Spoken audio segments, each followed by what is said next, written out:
Ken Arok, si pendiri dinasti Rajasa dan bapak dari Raja-Raja Jawa, dulunya adalah seorang pemuda yang sangat nakal, gemar berjudi, gemar mencuri, dan gemar melanggar moral. Tapi kenapa dalam sejarah justru kisah Ken Arok ini sangat terkenal, dan dia termasuk dihormati sepanjang sejarah kerajaan-kerajaan Nusantara? Kenapa sih kisah Ken Arok ini begitu spesial dan legendaris dalam sejarah Raja-Raja Jawa? Sadar nggak sih, di antara kisah Raja-Raja Jawa yang lain, kisah Ken Arok itu paling terkenal dan paling legendaris. Bahkan saking legendarisnya, kisah cinta Ken Arok dan Ken Dedes itu bagaikan sebuah dongeng kerajaan yang sangat fantastis untuk disimak. Jadi, kalau di negara-negara barat ada kisah putri dan pangeran Disney yang seru untuk disimak, di Indonesia, kisah para raja dan ratunya justru sudah sangat seru. Kita pasti banyak yang tahu dong, kalau Ken Arok menikahi Ken Dedes dengan cara merebut Ken Dedes dari suaminya. Dan kisah ini dramatis banget. Ken Dedes sendiri dikisahkan sebagai seorang putri yang sangat cantik di timur Jawa. Dan Ken Arok juga konon memiliki sosok yang gagah dan rupawan.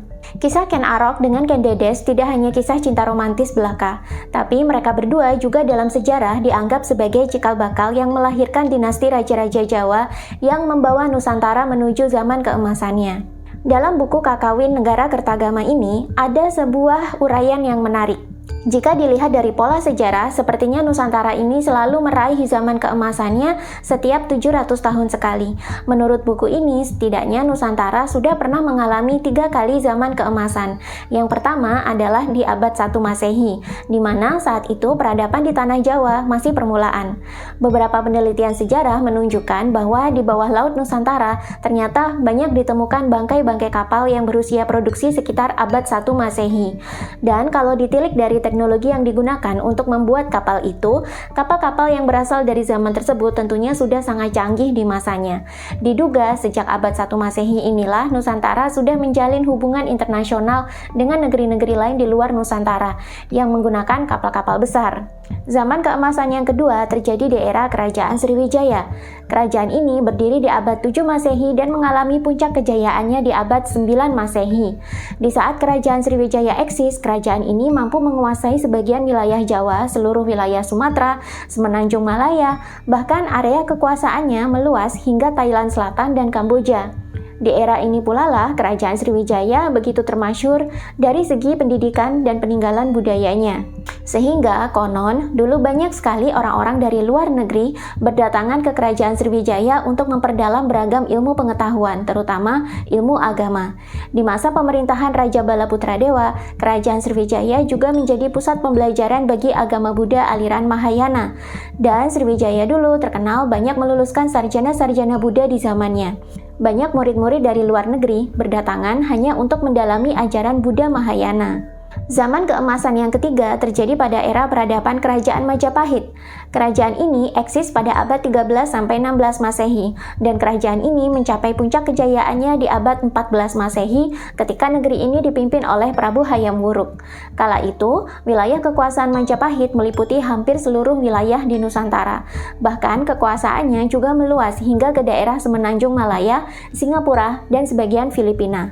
Saat itu, perdagangan dan kerjasama luar negeri juga sudah terjalin antara Kerajaan Majapahit dengan kerajaan-kerajaan lain di negeri seberang. Bahkan di zaman ini pula, pedagang dari India, Arab, dan negeri Cina dan Campa mulai berdatangan dan mengisi kampung-kampung pesisir. Dan karena Kerajaan Majapahit adalah kerajaan terbesar terakhir yang pernah eksis dalam sejarah Nusantara, tentunya menggali kisah leluhur Majapahit juga menjadi sangat menarik. Ada sebuah kitab yang bernama Pararaton, di mana kitab ini ternyata berisi sejarah dan silsilah raja-raja yang memerintah Jawa, mulai dari zaman Kerajaan Singosari hingga Majapahit runtuh.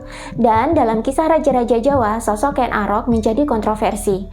Tidak hanya karena kisah cintanya yang tabu dan dramatis, tapi juga karena masa lalunya yang tidak mencerminkan sifat seorang raja. Ken Arok dulunya dibesarkan menjadi seorang pencuri dan penjudi, tapi setelah dewasa, ia malah merebut Ken Dedes dari Tunggul Ametung dengan harapan bisa menjadi raja dan melahirkan dinasti raja-raja Jawa yang baru.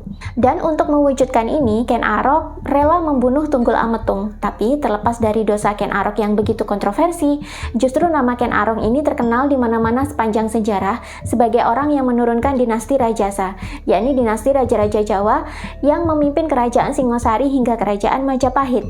Bahkan kita para raton sampai menambahkan kisah-kisah dewata dan kisah-kisah mukjizat atau kesaktian untuk menguatkan posisi Ken Arok sebagai orang yang layak menjadi raja. Contohnya dalam kitab para raton, Ken Arok dianggap sebagai anak hasil hubungan antara manusia dengan dewa. Ia dikisahkan lahir dari rahim Ken Endok yang memiliki hubungan dengan Batara Brahma, salah satu dewa tertinggi dalam agama Hindu. Saat dewasa, Ken Arok juga dikisahkan sebagai titisan Dewa Wisnu, sehingga ia dicari oleh Danyang Logawe, seorang pendeta atau brahmana dari negeri Jambudwipa, untuk diangkat sebagai anak dan dididik. Kenapa dalam kisah-kisah leluhur Jawa, Ken Arok itu begitu terkenal sekaligus paling legendaris? Setidaknya ada 3 sebab mengapa Ken Arok menjadi leluhur raja-raja Jawa paling legendaris dan paling dikenang, sehingga ia benar-benar memiliki legitimasi sebagai leluhur raja-raja Jawa. Yang pertama, ia memiliki kisah cinta dengan Ken Dedes yang sangat romantis sekaligus dramatis. Ken Dedes sebenarnya adalah putri yang sangat cantik, anak dari Empu Purwa, seorang brahmana terpandang di timur Jawa. Namun, Ken Dedes malah diculik oleh Tunggul Ametung dan dipaksa menikah. Karena murka putrinya diculik dan dinikahi paksa, Empu Purwa sampai mengutuk Tunggul Ametung bahwa kelak ia akan mati ditusuk keris dan tidak bisa menguasai tanah Jawa. Ternyata Ken Arok yang menjadi pegawai Tunggul Ametung justru jatuh cinta kepada Ken Dedes dan malah menyelamatkan Ken Dedes dari pernikahan paksa tersebut. Berbekal keris Empu Gandring, Ken Arok lalu membunuh Tunggul Ametung sehingga bisa menikahi Ken Dedes. Dan selanjutnya mereka menurunkan raja-raja yang menguasai tanah Jawa. Yang kedua, ia dididik secara agama dan spiritual oleh Danyang Logawe, brahmana dari negeri Jambudwipa. Sebelum Ken Arok bertemu Ken Dedes, ia sudah lebih dulu dididik oleh Danyang Logawe tentang ilmu agama dan spiritual, sehingga Ken Arok tumbuh menjadi pria yang matang dan memiliki kapasitas sebagai pemimpin.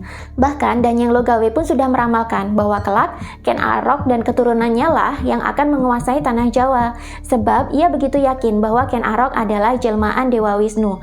Dan benar saja, setelah Ken Arok menikah dengan Ken Dedes, mereka membentuk dinasti Raja Ratu yang baru, yakni dinasti Rajasa. 3. Ia menyelamatkan para brahmana yang berseteru dengan Prabu Kertajaya, sekaligus mendirikan Tumapel atau Singasari sebagai negara merdeka dengan didukung para brahmana.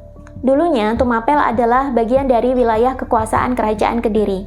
Saat Kerajaan Kediri dipimpin oleh Prabu Kertajaya, terjadi perseteruan antara para brahmana dengan raja. Bahkan, para brahmana sampai mau diserang oleh raja. Padahal, dalam agama Hindu, brahmana adalah kasta tertinggi dalam masyarakat, bahkan di atas raja. Seharusnya, para brahmana ini dihormati oleh raja. Namun karena hubungan mereka tidak akur, para brahmana sampai mengungsi ke Tumapel dan meminta perlindungan kepada Ken Arok. Ken Arok pun mengkudeta Kerajaan Kediri dengan restu para brahmana. Dan sejak itulah Kerajaan Kediri hancur dan Ken Arok memproklamirkan wilayah Tumapel sebagai kerajaan baru yang merdeka. Selanjutnya, wilayah Tumapel disebut juga sebagai Kerajaan Singosari dan menjadi leluhur Kerajaan Majapahit. Dan kerajaan ini terus bertumbuh hingga mencapai masa kejayaannya di abad ke-14 Masehi.